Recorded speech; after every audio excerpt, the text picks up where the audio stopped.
Hello, it's cEDH Senpai, and we're back with the cEDH to tEDH series.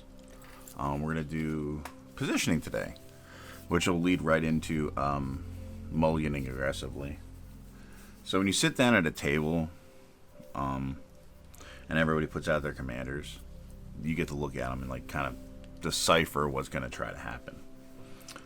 Realistically, you're going to see like proactive commanders like Rogsai. You're going to see mid-range lists like Blue Farm, which can be proactive, or you're going to see like cannon decks and stuff, which are like mid-range or pretty fast mid-range decks sometimes. And you're going to have to figure out what kind of hand you're going to want.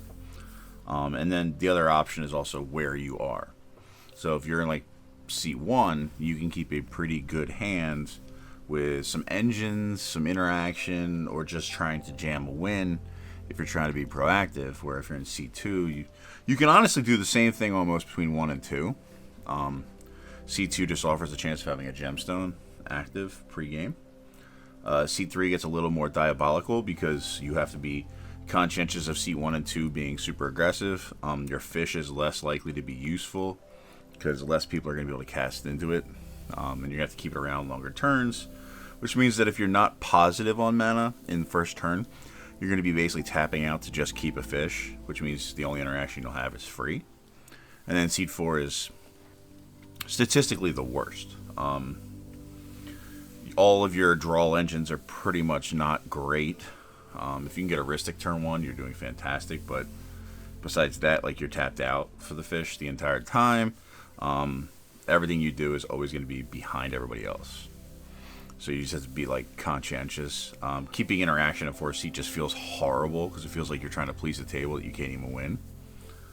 But you're constantly looking at everyone else's positioning and decks to figure out which point you want to stand by. Do you want to be the mid-range player with some kind of interaction piece that enables you to deal with seat 1 and 2, or maybe seat 1 and then have 3 deal with seat 2? Or do you want to be proactive and just try to get an aggressive hand that gets you back into the game?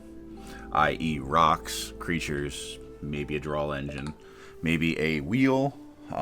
If you can gut people's hands, that is always the option. It comes down to position and deck type.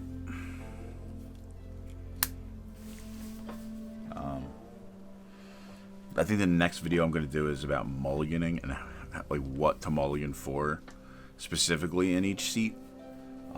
We kind of went over it a little, but I just feel like there's a heavier nuance in mulliganing, and a lot of decks and a lot of players have issues with mulliganing.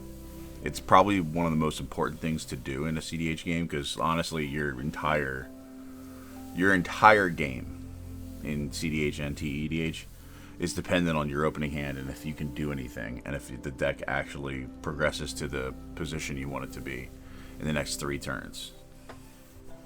But thanks for checking me out. Wait for part 2, and we'll get this. I really enjoy doing these streams, and I'm getting comments and feedback that people like it. So if you do like it, please comment more. Post topics you'd like to see. All right.